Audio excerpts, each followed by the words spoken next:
رب اشرح لي صدري ويسر لي امري واحلل عقدة من لساني يفقهوا قولي. الحمد لله الذي لا مانع لحكمه ولا ناقض لقضائه، والصلاة والسلام على سيد أنبيائه وسند أوليائه وعلى أحبابه المعاندين لأعدائه. أما بعد، فأعوذ بالله من الشيطان الرجيم. بسم الله الرحمن الرحيم. قال الله تبارك وتعالى في القرآن المجيد والفرقان الحميد: قل هو الله أحد. صدق الله العظيم. قال الله تبارك وتعالى في شان حبيبه مخبرا وآمرا: إن الله وملائكته يصلون على النبي يا أيها الذين آمنوا صلوا عليه وسلموا تسليما.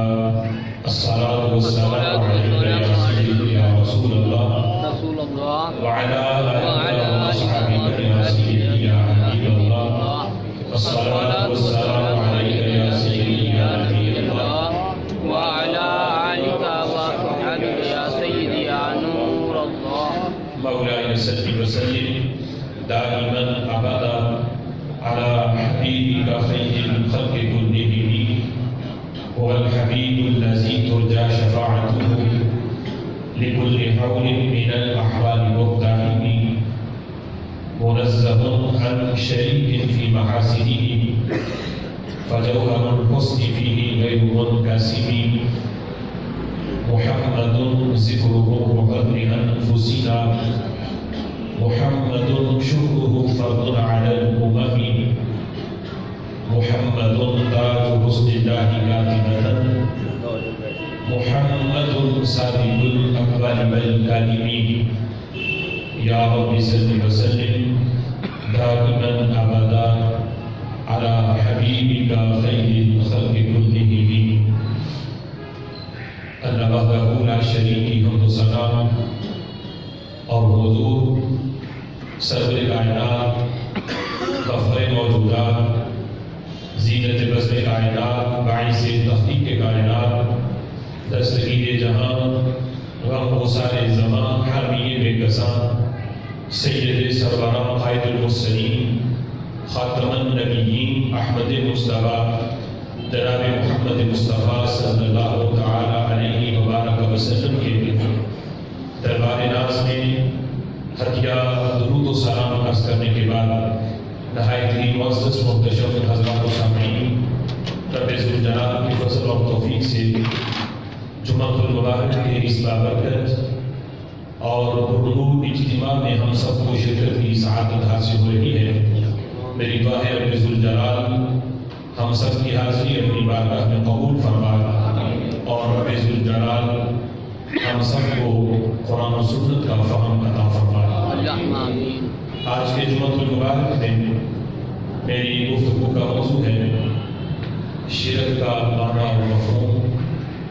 چونکہ گزشتہ جمعہ آپ حضرات نے عقیدہ توحید قرآن و سنت کی روشنی میں اس موضوع پر گفتگو سماعت کی اور قرآن و سنت کے دلائل کی روشنی سے آپ حضرات نے عقیدہ توحید کی حقیقت اور معیار الوہیت کو آپ نے سماعت کیا کہ جس سے یہ بات روز روشن کی طرح واضح ہوئی کہ وہ لوگ جو آج ہم بے شرک کا فتویٰ لگاتے ہیں اس فتوے کی حقیقت کیا ہے. آج بھی ہم مزید اس موضوع پر جو اس موضوع کا دوسرا حصہ ہے اس پر مزید دلائل دیتے ہوئے اس بات کو واضح کرنے کی کوشش کریں گے کہ آج بھی اللہ کے فضل سے ہم اس عقیدہ توحید پر قائم ہیں کہ جو عقیدہ توحید جس کا اعلان رسول اللہ صلی اللہ تعالیٰ علیہ وسلم نے فاران کی چوٹی پہ کیا، اور جس عقیدہ توحید کو رسول اکرم صلی اللہ تعالیٰ علیہ وسلم نے اپنے صحابہ کو پڑھایا، آج پوری دنیا میں اس عقیدہ توحید پر قائم جو جماعت ہے، جو مسلک ہے، وہ الحمدللہ ہم اہل سنت و جماعت ہیں، جن کو رب ذوالجلال نے آج بھی اس عقیدے کی چمک عطا فرمائی ہے۔ آج اس لحاظ سے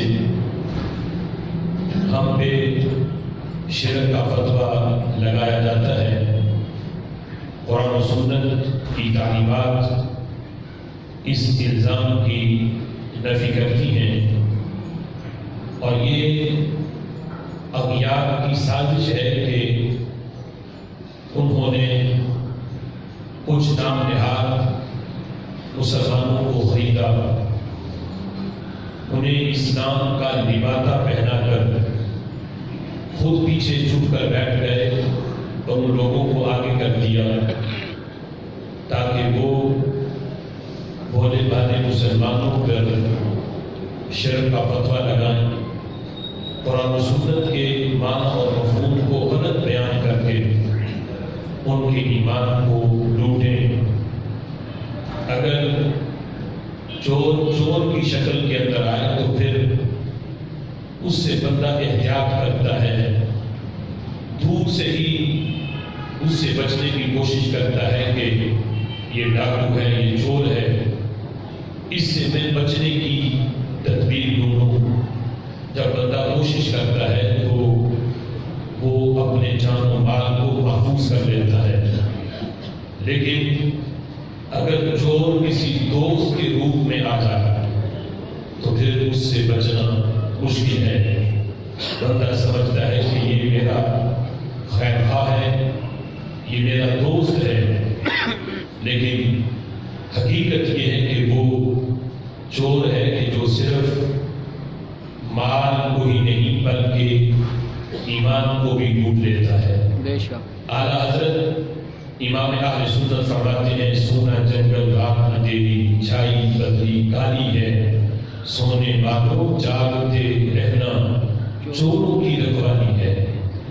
آج صورتحال یہ ہے، میرے امام نے اس وقت اس حقیقت کو بیان کیا، سونا جنگل رات اندھیری، چھائی بدلی کالی ہے، کہ جنگل بھی ہو اور پھر رات کی تاریکی بھی ہو، اور اس تاریکی میں پھر بادل بھی کالے چھائے ہوئے ہو، اتنا اندھیرا، اتنی اندھیر نگری ہو، اس میں بندہ اپنے ایمان کو نہ بچا کہ ہر طرف سے ڈاکو ایمان کو لوٹنے کی کوشش کر رہے ہو، اور بندہ کہے کہ میں غافل بنوں، میں سو جاؤں، اسے اپنی نیند کی پڑی ہو، اپنے ایمان بچانے کی اسے کوئی فکر نہ ہو، جنگل بھی سونا، رات بھی اندھیری، اور پھر کالے بادل بھی ہیں، اور اوپر سے معاملہ یہ ہے کہ جو چور ہیں وہ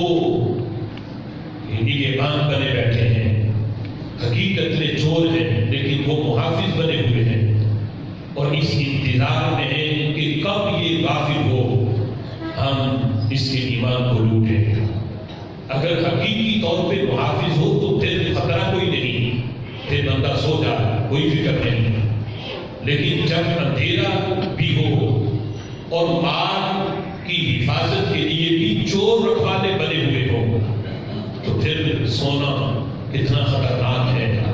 اس لیے میرے امام نے اس وقت لوگوں کو بیدار کیا کہ آج جو لوگ آپ کو نگہبان نظر آتے ہیں دین کے، کہ ہاتھ میں قرآن ہو، منہ پہ دھاڑی بھی ہو، سر پہ دستار بھی ہو، ممبر رسول پہ بیٹھ کے ہاتھ میں قرآن پکڑ کے قرآن پڑھ کے تمہیں سناتا ہو، تو میرے امام کہتے ہیں ان کو اپنا محافظ نہ سمجھنا، یہ اس طرح کے چور ہیں کہ جو محافظ اور نگہبان کے روپ میں آ کے تمہارے ایمان کو لوٹتے ہیں۔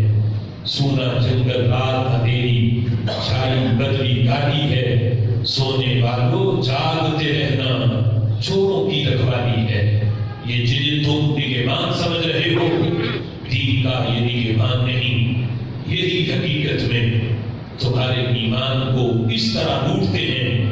میرے امام کہتے ہیں آنکھ سے کاجل صاف چرا لے، یا وہ چور بنا کے ہیں، تیری گٹھڑی تاکی ہے اور تو نے نیند نکالی ہے۔ فرماتے ہیں کہ یہ اس طرح کے چور ہیں کہ آنکھ سے کاجل بھی چرا کے لے جاتے ہیں، پھر بھی پتہ نہیں چلتا۔ بندہ کہتا میں تو درس قرآن سننے گیا تھا، میں تو قرآن کا درس سننے کے لیے گیا تھا، میں تو حدیث سننے گیا تھا۔ بندہ سمجھ رہا ہوتا ہے کہ میں تو ان سے قرآن سیکھ رہا ہوں، وہ تو قرآن پڑھتا ہے، حدیث پڑھتا ہے، قرآن سے باہر تو بات ہی کوئی نہیں کرتا، یہاں تک کہ اس کو قرآن کے صفحے کا بھی پتا ہے، آیت کا نمبر بھی بتاتا ہے۔ اس طرح کے وہ اپنا روپ دھار کے ایمان کے اوپر ڈاکہ ڈالتے ہیں کہ آنکھ سے کاجل صاف چرا لے، یا وہ چور بنا کے ہیں، تیری گٹھڑی تاکی ہے اور تو نے نیند نکالی ہے۔ فرمایا جاگو، یہ سونے کا وقت نہیں، پہچانو اس دور کے اندر بچے گا وہی جو آنکھیں کھول کے گنبد خضرا کی نور میں، گنبد خضرا کی ہریالی میں چل کر اپنا سفر طے کرے گا، اس کا ایمان بھی محفوظ رہے گا، آخرت بھی محفوظ رہے گی۔ اب دیکھو یہ لوگ انگریز کی پیداوار ہیں جو آج ہم اہل سنت و جماعت کو معاذ اللہ مشرک کہتے ہیں۔ یہ سازش انگریز کی تھی، ان لوگوں نے، یہ آپ پڑھیں، ایک کتاب ہے ہم فرے کے اعترافات، وہ کتاب آپ پڑھیں آپ کو پتہ چلے گا کہ لوگوں کی حقیقت کیا ہے، یہ کہاں سے چلے، ان کی بنیاد کیا ہے۔ شروع سے جو عقیدہ آج اہل سنت کا ہے یہی چل رہا تھا۔ یہ بیچ کے اندر جو راہ بنی ہے کہ اگر یا رسول اللہ کہا تو یہ شرک ہے، میلاد منایا تو یہ شرک ہے، المدد یا غوث اعظم کہا تو یہ شرک ہے، اس طرح کا عقیدہ آپ کو پہلے نظر نہیں آئے گا۔ یہ انگریز کئی پیداوار ہے کہ جس بنیاد پر آج اہل سنت و جماعت کو مشرک کہا جا رہا ہے، وہ تو پیچھے چھپ کر بیٹھ گئے، اس لیے کہ اگر یہودی آئے اپنی کتاب پکڑ کے تو وہ ہمارے ایمان کو لوٹ نہیں سکتا۔ ہم کہیں گے یہودی ہے، ہم نے تمہاری بات ہی نہیں سنی۔ اگر کوئی عیسائی آئے اپنی کتاب پکڑ کے، ہم اس کی بات ہی نہیں سنیں گے کہ تم تو عیسائی ہو۔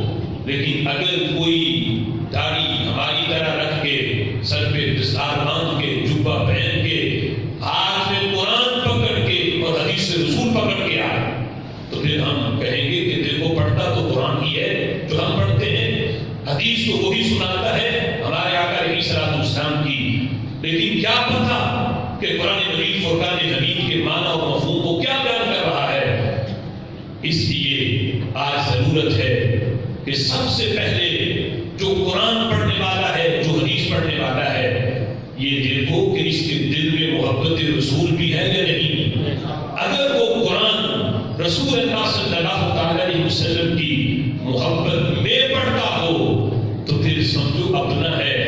اگر قرآن پڑھ کے نبی پاک علیہ الصلوۃ والسلام کی محبت کا درس نہ دیتا ہو، بلکہ یہ کہے کہ معاذ اللہ وہ تو سن نہیں سکتے، معاذ اللہ وہ تو مر کے مٹی میں مل گئے، معاذ اللہ انہیں اختیار کسی چیز کا نہیں، یا اس طرح کی باتیں کرے، اگر سے قرآن پڑھے تو جان لو وہ اپنا نہیں، وہ انگریز کی پیداوار ہے۔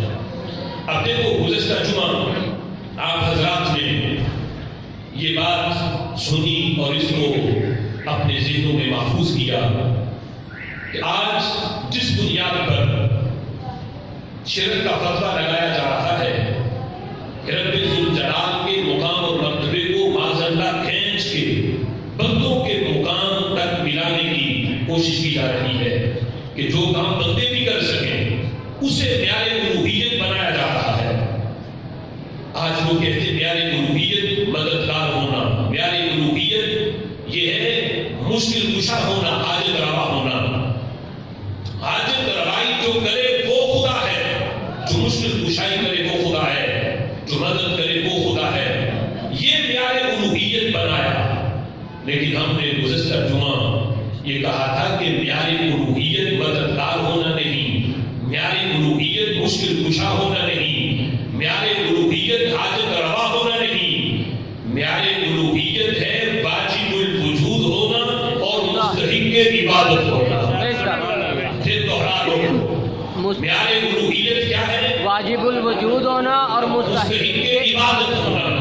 یہ دو چیزیں جو معیار الوہیت ہیں، یہ عطائی طور پر بھی کسی بندے میں نہیں پائی جا سکتی۔ ہمارا رب واجب الوجود ہے، ہمارا رب مستحق عبادت ہے۔ رب بھی کسی کو واجب الوجود نہیں بنا سکتا، رب بھی کسی کو مستحق عبادت نہیں بنا سکتا۔ اگر بنائے تو یہ شرک ہے، یعنی یہ شرکیہ معاملہ بن جائے گا کہ پھر تو دو خدا ہیں۔ رب ذوالجلال عقائی طور پر بھی یہ دو چیزیں کسی کو نہیں دے سکتا۔ بقیہ مددگار ہونا، مشکل کشا ہونا، حاجت روا ہونا، یہ رب کی صفتیں ذاتی ہیں۔ لیکن اللہ چاہے تو اللہ کی دی ہوئی توفیق سے بندے بھی مشکل کشا بن جاتے ہیں، بندے بھی حاجت روا بن جاتے ہیں، بندے بھی مشکل کشا بن جاتے ہیں، بندے بھی مددگار بن جاتے ہیں، اس لیے کہ اللہ کی صفات ذاتی ہیں، اللہ کو کسی نے دی نہیں، اور بندے اللہ کے محتاج ہیں، اپنی طرف سے پتہ بھی نہیں ہلا سکتے، لیکن اللہ کی دی ہوئی توفیق سے مدد بھی کر سکتے ہیں، مشکل کشائی بھی فرما سکتے ہیں۔ اب دیکھیں قرآن مجید فرقان حمید نے اس حقیقت کو واضح کیا۔ آج لوگ کہتے ہیں کہ دور سے سننا یہ اللہ کا خاصہ ہے، کہ آج تم یہاں بیٹھے ہو، اتنی دور بغداد ہے، یہاں بیٹھ کے تم کہتے ہو المدد یا غوث، المدد یا رسول اللہ صلی اللہ علیہ وسلم، تو عقیدہ تمہارا یہ ہے کہ غوث پاک بھی سنتے ہیں اور رسول اللہ صلی اللہ علیہ وسلم بھی سنتے ہیں۔ اس لیے آج جو درود و سلام پڑھا جاتا ہے، صلاۃ و سلام علیک یا رسول اللہ، یا مصطفیٰ جان رحمت پہ لاکھوں سلام، تو لوگ کہتے ہیں کہ یہاں سے نہ پڑھو، یہاں بھی سنتے ہیں، ہم پاس جا کے پڑھو تو پھر سنتے ہیں، یہاں سے انہیں یا رسول اللہ کہہ کے نہ پکارو، سنتے ہی نہیں۔ ہمارا عقیدہ یہ ہے دنیا کے کسی بھی کونے سے کوئی پکارے وہ سنتے ہیں۔ بے شک سبحان اللہ۔ کہتے ہیں کہ دور سے سننا یہ تو خاصہ رب کا ہے۔ اگر کہو کہ بندے بھی دور سے سن سکتے ہیں تو تم نے اللہ کی صفت میں بندوں کو شامل کر دیا، تو یہ شرک ہو جائے گا۔ ہم کہتے ہیں ہم تمہارے اس عقیدے کی دھجیاں قرآن پڑھ کے اڑائیں گے، قرآن سے ثابت کریں گے کہ دور سے سننا یہ رب کا خاصہ نہیں۔ اگرچہ رب دور سے تو وہ سنے جو دور ہو۔ دیکھو یہ لوگ اپنے بغض میں اتنے اندھے ہیں کہ قرآن تک کا انکار کر گئے۔ اللہ فرماتا ہے وَنَحْنُ أَقْرَبُ إِلَيْهِ مِنْ حَبْلِ الْوَرِيدِ، وہ کچھ حارث سے بھی زیادہ قریب ہے۔ دور سے تو وہ سنے جو دور ہو، جو ہے ہی قریب، اور اتنا قریب کہ چاند سے بھی زیادہ قریب، شارق سے بھی زیادہ قریب۔ اس کے بارے میں یہ کہنا کہ دور سے سننا یہ خاصہ رب کا ہے، یہ خاصہ رب کا نہیں۔ اللہ تو دور ہے ہی نہیں، وہ تو اتنا قریب ہے، شارق سے بھی زیادہ۔ ہم کہتے ہیں حقیقی طور پہ سننے کی طاقت رب کے پاس ہے، اللہ کو کسی نے دی نہیں، لیکن اللہ جسے طاقت دیتا ہے وہ دور دراز سے سن بھی دیتا ہے، مدد بھی فرماتا ہے۔ دیکھو قرآن مجید فرقان حمید میں رب ذوالجلال نے 19ویں سپارے میں اللہ تعالیٰ نے حضرت سلیمان علیہ السلام کا ذکر کیا کہ آپ جس وقت اپنے تخت پر تھے، لشکر زمین پہ پیدل چل رہا تھا، تو جس وقت سفر کرتے کرتے چیونٹیوں کی وادی سے جس وقت گزرے، رب کا قرآن ہے، تو چیونٹیوں کی جو مکہ تھی اس نے اپنی دیگر دیگر چونٹیوں سے پکار کے کہا، کہنے لگی قال النملة یا ایھا النمل ادخلوا مساکنکم لا يحطمنكم سلیمان وجنودہ وهم لا يشعرون۔ رب کا قرآن ہے۔ سبحان اللہ۔ چونٹی نے کہا کہ اے چونٹیوں اپنے اپنے سوراخوں میں بلوں میں داخل ہو جاؤ کہ کہیں ایسا نہ ہو لا يحطمنكم سلیمان وجنودہ، حضرت سلیمان علیہ السلام اور ان کا لشکر تمہیں بے خبری میں کہیں تمہیں روک نہ ڈالے، کہیں حضرت سلیمان علیہ السلام کا جو لشکر زمین پہ چل رہا ہے، اللہ کا نبی تخت پر ہے اور وہ تخت زمین سے 3 میل کے فاصلے پہ فضا کی بلندی میں ہے، جو امت ہے وہ زمین پہ پیدل چل رہی ہے۔ تو چونٹی نے کہا کہ اپنے اپنے سراحوں میں داخل ہو جاؤ، کہیں لشکر تمہیں کچل نہ ڈالے بے خبری میں، کہ جان بوجھ کے وہ یہ عمل نہیں کریں گے، انہیں پتہ بھی نہیں چلے گا اور تم ان کے پاؤں کے نیچے آ کے کہیں روندی نہ جاؤ، اس لیے اپنے اپنے بلوں میں داخل ہو جاؤ۔ اب چونٹی بولی، آج اگر چونٹی پکڑ کے کوئی اپنے کام میں بھی داخل کر لے پھر بھی پتہ نہیں چلے گا، آواز نہیں آئے گی، اللہ کا نبی 3 میل کے فاصلے پہ ہے۔ سبحان اللہ۔ رب کا قرآن کہتا ہے فَتَبَسَّمَ ضَاحِكًا مِّن قَوْلِهَا، فَتَبَسَّمَ ضَاحِكًا مِّن قَوْلِهَا۔ حضرت سلیمان علیہ السلام اس کی بات سن کے آپ نے مسکرانا شروع کر دیا۔ فَتَبَسَّمَ ضَاحِكًا مِّن قَوْلِهَا، مِن صَوْتِهَا نہیں، صرف آواز نہیں سنی، قول کہتے ہیں جس میں آواز بھی ہو اور بات بھی سمجھ بھی آئے۔ بہت سی آوازیں ایسی ہیں، آواز تو آتی ہے پتہ نہیں چلتا کہنے والا کہتا کیا ہے۔ یہ حضرت سلیمان علیہ السلام کا علم بھی ہے اور قوت سماعت بھی ہے۔ 3 میل کے فاصلے پہ چونٹی کی آواز سن بھی رہے ہیں، سن کے سمجھ بھی رہے ہیں۔ اب دور سے سنا، رب نے قرآن میں اس کو ذکر کیا اور سنا کسی بہت بڑے جانور کی آواز نہیں، چونٹی کی آواز سنی اللہ نے بیان کیا۔ یہ شرک نہیں ہوا۔ آج جس وقت یہ آیت پڑھی گا تو لوگ کہتے ہیں اللہ نے توفیق دی ہے، حضرت سلیمان علیہ السلام کو یہ طاقت دی ہے، انہوں نے سن لیا، تو ہم کہتے ہیں کہ یہی تو عقیدہ ہمارا ہے کہ غوث پاک اپنی طرف سے کچھ نہیں کرتے، لیکن پاکستان میں بیٹھ کے کوئی پکارے اللہ کی دی ہوئی توفیق سے، بغداد میں بیٹھ کے سنتے بھی ہیں، دستگیری بھی کرتے ہیں۔ نعرہ تکبیر، نعرہ رسالت، نعرہ تحقیق، نعرہ غوثیہ۔ اب دیکھو اتنی دور سے جھوٹی سنے، اللہ کا بولے، اللہ کا نبی سن لے، تو جو رب چونٹی کی آواز اپنے نبی کو سنا سکتا ہے، وہ رب پاکستان میں کوئی سلام پڑھے تو گنبد خضرا میں اپنے محبوب کو بھی سنا سکتا ہے۔ سبحان اللہ۔ یہ ہے عقیدہ توحید۔ وہ لوگ جو آج بیان کر رہے ہیں کہ دور سے سننا یہ رب کا خاصہ ہے، کسی بندے کے بارے میں یہ عقیدہ رکھو گے تو شرک ہے، تو بتاؤ قرآن کی یہ ایت، اس سے تمہارا پھر عقیدہ توحید کہاں گیا؟ کہاں گئی تمہاری توحید کہ چونٹی بولے 3 میل کے فاصلے پہ اللہ کا نبی سنے تو شرک نہیں ہوتا؟ یہاں کوئی درود و سلام پڑھے اور عقیدہ یہ رکھے کہ میرا نبی سنتا ہے، تو یہ عقیدہ بھی شرکیہ نہیں، قرآن کے بتائے ہوئے عقیدے کے عین مطابق ہے۔ پھر دیکھو ہمارا رب معیار الوہیت کیا ہے؟ واجب الوجود ہونا اور مستحق عبادت ہونا۔ رب ذوالجلال کی نہ کوئی ذات میں شریک ہے، نہ اس کی کوئی صفات میں شریک ہے۔ رب ذوالجلال اپنی صفات میں بھی یکتا، اپنی ذات میں بھی یکتا، نہ اس کی ذات میں کوئی شریک، نہ صفات میں کوئی شریک۔ اللہ کی صفات ذاتی ہیں، دی کسی نے نہیں، اور بندوں کی جو صفات ہیں وہ عطائی ہیں، اللہ نے عطا فرمائی ہے۔ یہ بار بار اس لیے کہہ رہا ہوں تاکہ یہ نظریہ پکا ہو جائے کہ معیار الوہیت کیا ہے اور اللہ کی ذات و صفات کے بارے میں ہمارا عقیدہ کیا ہے۔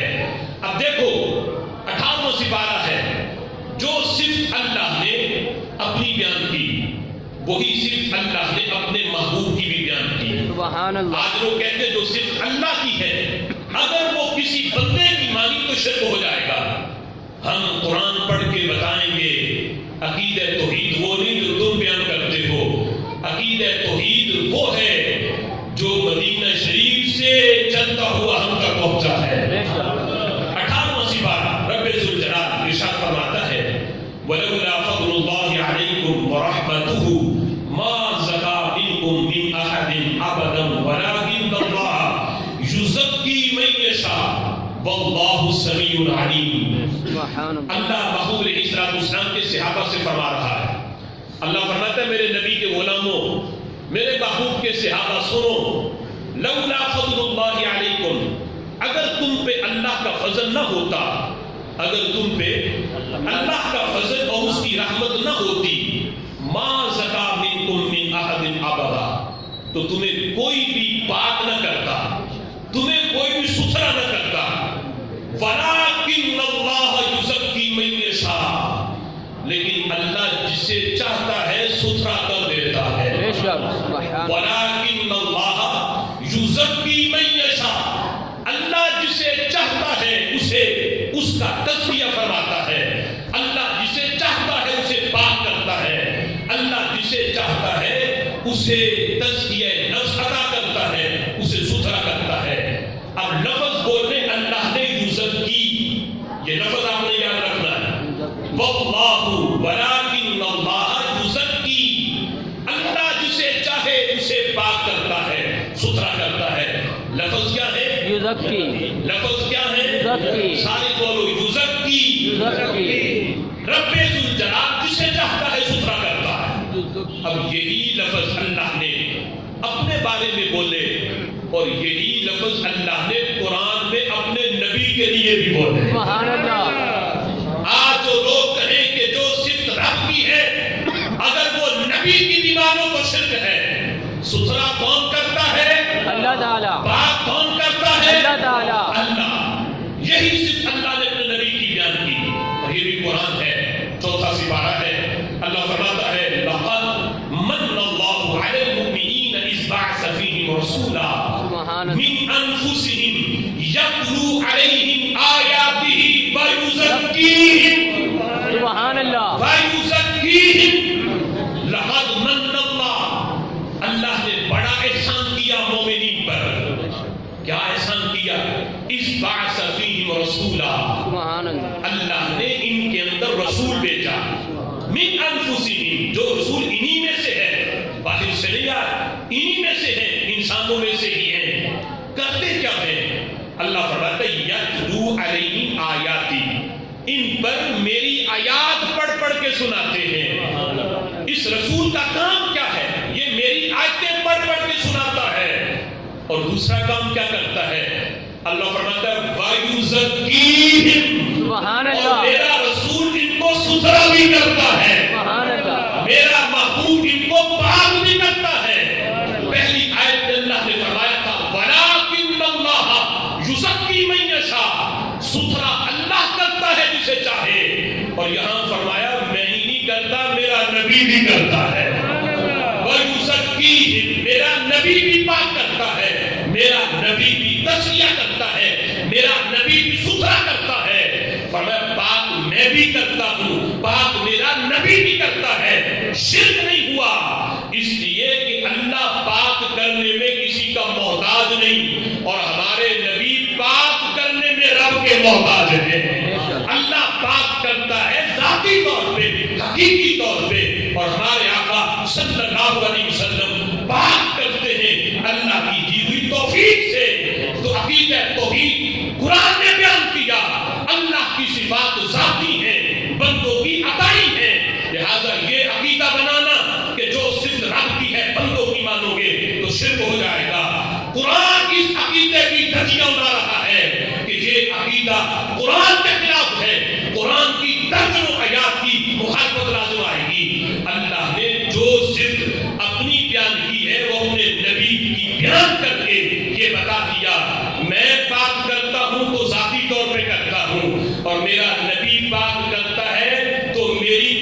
سے کرتا ہے، میری توفیق سے کرتا ہے، میری دی ہوئی شان سے کرتا ہے۔ قرآن مجید فرقان حمید میں جو صرف اللہ نے اپنی بیان کی ہے وہ اپنے نبی کی بیان کی، صرف ایک مقام پہ نہیں۔ پھر دیکھو رب ذوالجلال قرآن مجید فرقان حمید کے اندر دوسرے مقام پہ سورہ احزاب کے اندر 22واں سپارہ ہے، اللہ فرماتا ہے وَإِذْ تَقُولُ لِلَّذِي أَنْعَمَ اللَّهُ عَلَيْهِ وَأَنْعَمْتَ عَلَيْهِ۔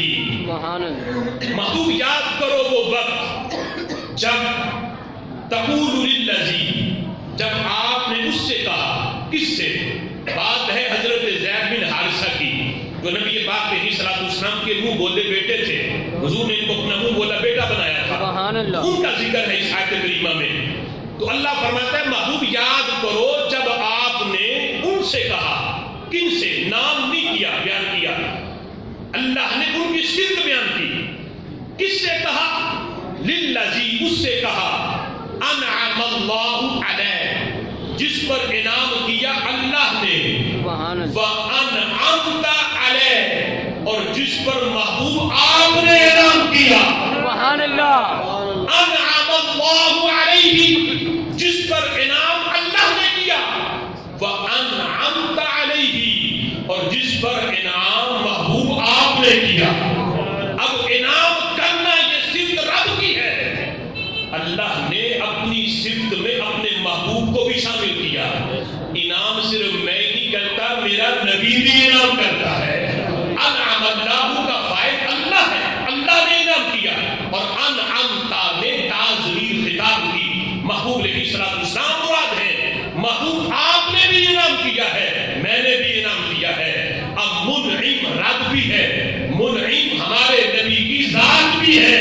تو رب ذوالجلال نے اس ایک کام کے اندر دونوں کا ذکر کر کے اس حقیقت کو بیان کیا کہ میں انعام کرنے میں محتاج کسی کا نہیں، میں کسی سے لے کے انعام نہیں کرتا، اپنی طرف سے کرتا ہوں۔ میرا نبی انعام کرتا ہے تو مجھ سے لے کے کرتا ہے۔ لیکن منعم ہونے میں اللہ نے جہاں اپنا ذکر کیا وہاں رب ذوالجلال نے اپنے محبوب کا بھی ذکر کیا۔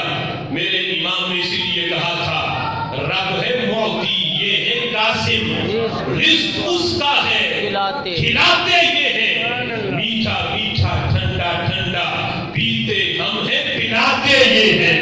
رب ہے معطی، یہ ہے قاسم۔ تو لوگوں نے کہا کہ یہ تو معاذ اللہ محبوب کو قاسم کہہ دیا، یہ شرک ہو گیا۔ تو انہیں قرآن پڑھنا چاہیے۔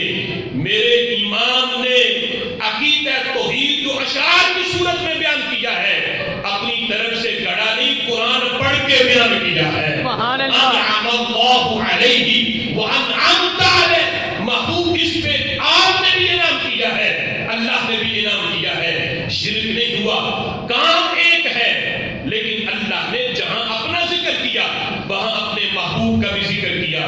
تو قرآن کا یہ مقام بھی بتاتا ہے اللہ کی صفات ذاتی ہیں، بندوں کی عطائی مانو تو یہ شرک نہیں، یہی تو عقیدہ توحید ہے۔ اب دیکھو قرآن مجید فرقان حمید 10واں سپارہ ہے، رب ذوالجلال ارشاد فرماتا ہے وَمَا نَقَمُوا إِلَّا أَنْ أَغْنَاهُمُ اللَّهُ مِنْ فَضْلِهِ، ان لوگوں کو کیا برا لگا؟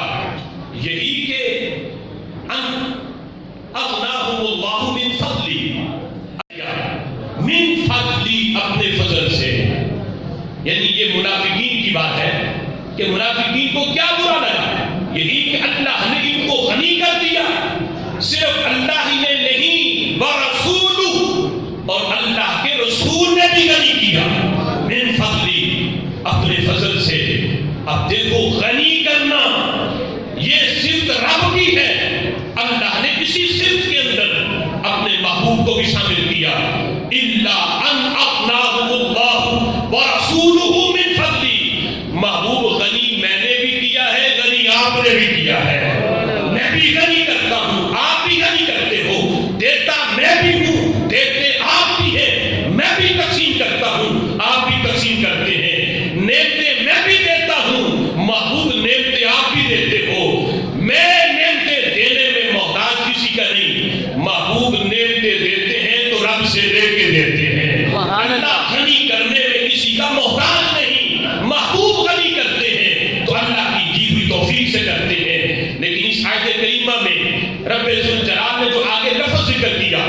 اس میں بڑی چاشنی ہے، بڑی لذت ہے. اللہ فرماتا ہے الا ان اغناهم اللہ ورسولہ من فضلی، اللہ نے غنی کیا اور اس کے رسول نے غنی کیا. آگے لفظ من فضلہ، اپنے فضل سے. ہی ضمیر یہ واحد کی ہے، پیچھے ذاتیں دو ہیں، رب ذوالجلال کی اور ہمارے آقا علیہ الصلوۃ والسلام کی.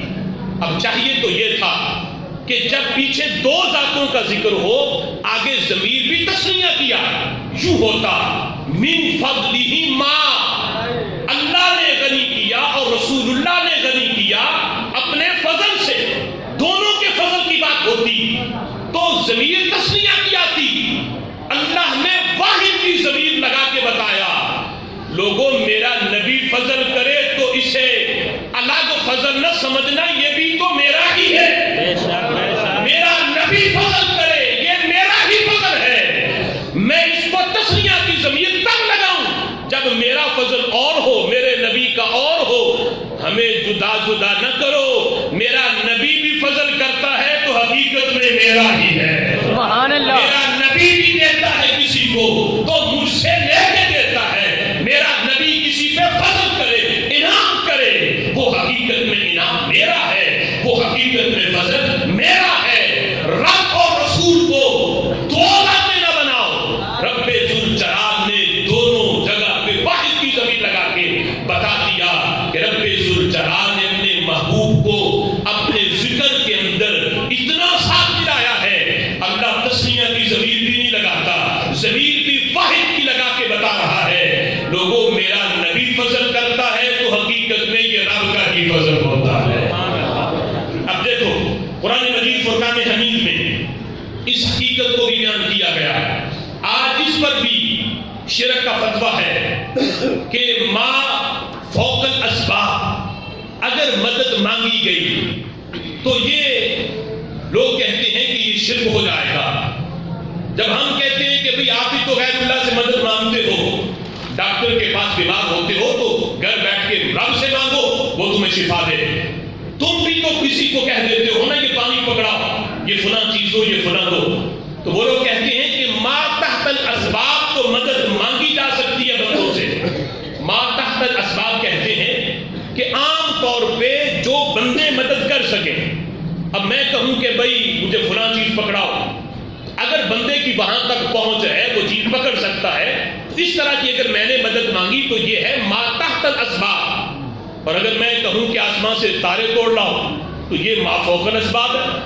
تو لوگ کہتے ہیں کہ ما تحت الاسباب جو ہم مانگتے ہیں کہ ڈاکٹر سے دوائی جا کے مانگتے ہیں یا کسی سے کہتے ہیں کہ ہمیں پانی دے دو یا فلاں چیز دے دو، تو یہ ما تحت الاسباب ہے جو عام طور پہ کام بندے کر سکیں. اس طرح کی مدد تو مانگی جا سکتی ہے. لیکن ما فوق الاسباب کہ عام طور پہ بندے وہ کام نہ کر سکیں، اگر بندے سے ایسی مدد مانگی گئی تو یہ شرک ہے. تو یہ تم بھی ما فوق الاسباب مانگتے ہو، بیٹھے تم اپنے گھر میں ہوتے ہو اور پکارتے تم بغداد والے غوث کو ہو، بیٹھے تم پاکستان میں ہوتے ہو پکارتے تم سرکار مدینہ صلی اللہ علیہ وسلم کو ہو. تو یہ ما فوق الاسباب ہے کہ ایک بندہ جو تمہارے پاس ہی نہیں تم اسے پکارتے ہو مدد کے لیے، تو یہ ما فوق الاسباب ہے. اتنی دور سے وہ نہ تمہاری سن سکتا ہے نہ مدد کر سکتا ہے، یہ تو شرک ہو گیا. لہذا اسے مدد کے لیے پکارو جو تمہارے سامنے بیٹھا ہے. دور والے کو پکارو گے تو یہ شرک ہے، اس لیے کہ دور سے تو صرف رب کو ہی پکارا جا سکتا ہے. تو جو ہر لحاظ سے ہر جگہ پہ سنتا ہے اور مدد بھی کر سکتا ہے، اگر بندوں کو پکارا تو یہ شرک ہو جائے گا. ہم کہتے ہیں ہم تمہارے اس عقیدے کا ستیہ ناز بھی قرآن پڑھ کے کریں گے. سبحان اللہ. بے شک تمہاری اس جھوٹی توحید کو ہم جھٹلائیں گے قرآن سے. جو قرآن جو جس حقیقت سے تم ہم پہ شرک کا فتویٰ لگاتے ہو ہم قرآن سے ثابت کریں گے یہ شرک نہیں، یہی تو عین توحید ہے. لوگ کہتے ہیں ما فوق الاسباب مدد مانگی گئی تو شرک ہے. آؤ قرآن سنو. حضرت سلیمان علیہ السلام کا دربار لگا ہے، سبحان اللہ. سامنے اونٹی بیٹھے ہیں، جن بھی آپ کے دربار میں بیٹھے ہیں. بیٹھے ہیں بیت المقدس میں، ملکہ سبا جو ملکہ بلقیس مقام سبا سے چلی اور آپ کے دربار کے تھوڑی دور ہے، چند لمحوں کے بعد اس نے آپ کے دربار میں پہنچ جانا ہے۔ اس کا ذکر سلیمان علیہ السلام کا اس نے سنا ہوا ہے، آ رہی ہے اسلام قبول کرنے، لیکن اللہ کا نبی چاہتا ہے کہ اس کے آنے سے پہلے میں کوئی حیرت انگیز کام کروں، کوئی معجزہ اسے دکھاؤں جسے دیکھ کے پتہ چلے اور اس کے لیے اسلام لانا آسان ہو جائے۔ اب کہا جو امتی سامنے بیٹھے تھے، حضرت سلیمان علیہ السلام کہنے لگے یا ایھا الملأ ایکم یأتینی بعرشھا قبل ان یأتونی مسلمین۔ آپ نے توجہ ادھر رکھنی ہے۔ سلیمان علیہ السلام نے کہا کون ہے جو ملکہ بلقیس کا تخت اٹھا کے میرے پاس لے آئے قبل اس کے کہ ملکہ بلقیس میرے دربار میں پہنچے، فوراً تخت ان کے آنے سے پہلے آنا چاہیے۔ اب دیکھو اگلی بات تو میں بعد میں بیان کروں گا کہ مدد کی کس نے۔ یہاں یہ ہے اللہ کے نبی نے مدد مانگی، مانگی کن سے؟ جو سامنے بندے بیٹھے۔ اللہ کے نبی مدد مانگ رہا ہے بندوں سے۔ اگر یہ شرک ہوتا تو ابھی جبریل آ جاتا فوراً، اے اللہ کے نبی آپ یہ کیا کام کر رہے ہیں؟ ایسا کام جو بندے کر نہیں سکتے، یہ ما فوق الاسباب مدد ہے۔ ما تحت الاسباب نہیں تھی کہ ساتھ والے کمرے میں پڑا تھا، وہ تخت ملکہ بلقیس کا نہیں۔ ملکہ بلقیس جو ابھی چند میل کے فاصلے پہ ہے، تخت ہے مقام سبا پہ، بیٹھے ہیں بیت المقدس میں، 2 مہینے کی مسافت ہے، لیکن کہتے ہیں چاہیے اس کے آنے سے پہلے پہلے۔ اب مجھے بتاؤ ما تحت الاسباب ہے یا ما فوق الاسباب؟ ما فوق الاسباب۔ مدد مانگی رب کے نبی نے تو پتا چلا ما فوق الاسباب مدد مانگنا، بندوں سے مانگنا، یہ شرک نہیں، یہ طریقہ تو رب کے نبی کا ہے۔ رب کے نبی نے مانگی، اللہ نے بیان کی قرآن میں، تو شرک نہیں ہوا۔ آج قرآن کا یہ مضمون یاد کرو، یہ سورہ نمل ہے، 19واں سپارہ ہے۔ جب تمہیں کوئی قرآن سنانے لگے، آؤ میں تمہیں بتاتا ہوں، اسے کہو تمہارا قرآن میں بعد میں سنوں گا، پہلے ذرا حضرت سلیمان علیہ السلام کا یہ والا قصے کا تو مجھے جواب دو کہ مدد مانگی تھی، مانگی کس سے تھی؟ امتی سے مانگی جو سامنے امت بیٹھی ہے۔ تو جن نے کہا کہ میں لے آؤں گا تخت، دیر اتنی لگے گی، آپ کا دربار ابھی ختم نہیں ہوگا، یہ محفل ختم نہیں ہوگی، لے آؤں گا۔ اللہ کے نبی نے کہا نہیں، مجھے تو اس سے بھی جلدی چاہیے، اس سے بھی جلدی۔ اب دیکھو مزید گھیرا تنگ کیا، اس سے بھی جلدی چاہیے۔ مزید اس کے اندر تاکید آئی کہ ما فوق الاسباب ہی تھی یہ مدد جو مانگی جا رہی تھی۔ آگے سے جس نے مدد کی ہے وہ کوئی نبی نہیں، وہ کوئی جن نہیں، وہ ایک حضرت سلیمان علیہ السلام کا امتی ہے، انسان ہے۔ اس نے کہا میں نہیں آؤں گا، کتنی دیر لگے گی؟ کہتے تم مدد کے لیے پکارتے ہو تو عقیدہ یہ رکھتے ہو ادھر سے میں پکاروں تو غوث فوری طور پہ مدد کے لیے کیسے آ جاتا ہے؟ تو ہم کہتے ہیں آؤ بتائیں کیسے آ جاتا ہے۔ سبحان اللہ۔ آؤ سنو قرآن سے کیسے آتا ہے غوث۔ جس وقت اس اللہ کے ولی نے کہا میں نہیں آؤں گا، کتنی دیر لگے گی؟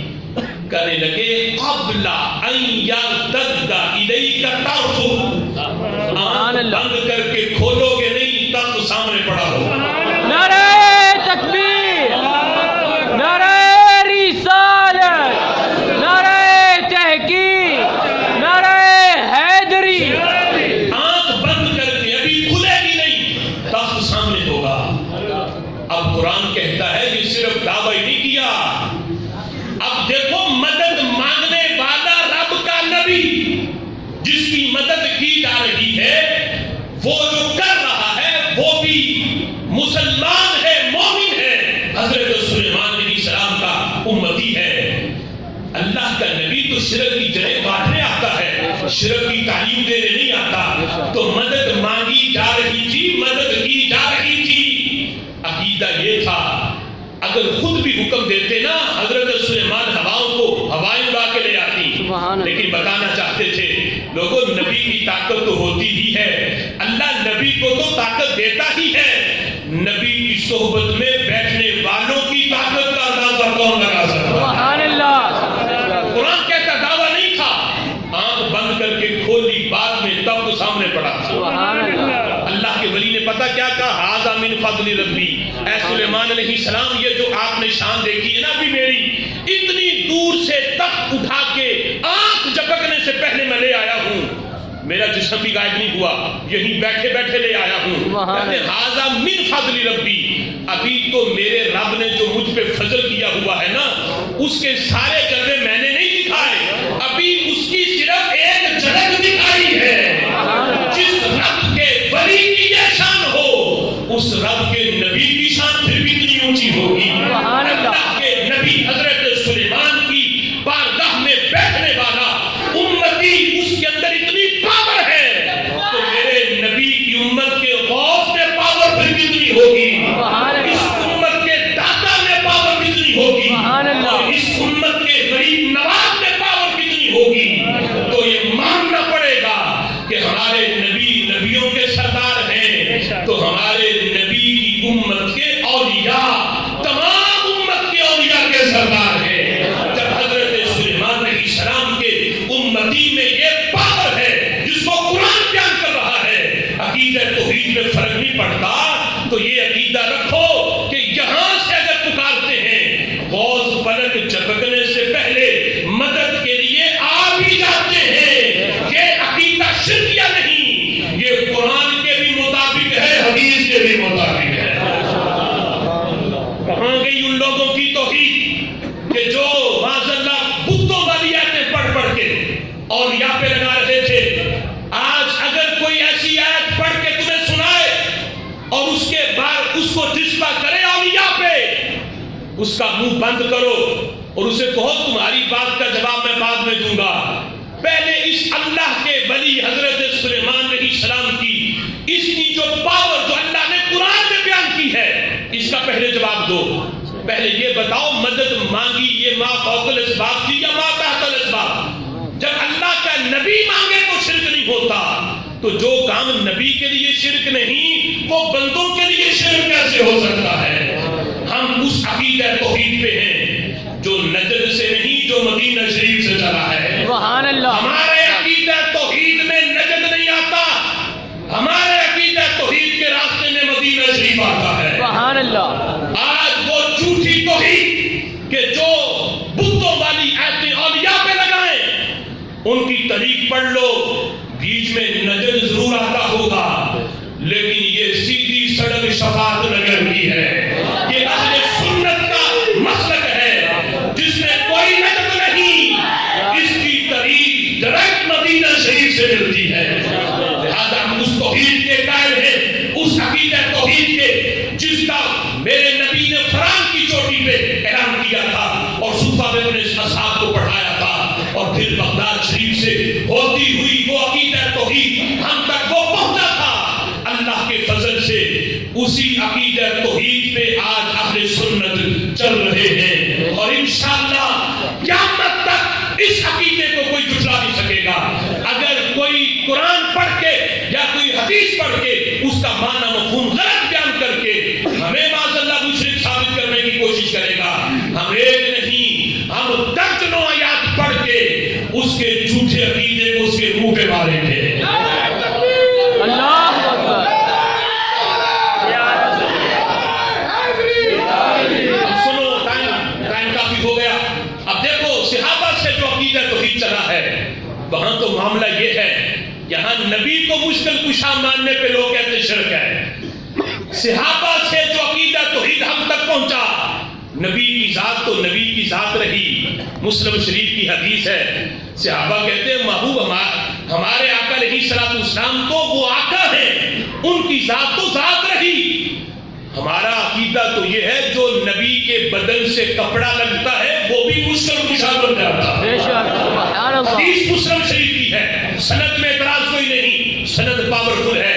حضرت اسماء بنت ابی بکر حدیث کی راویت ہے,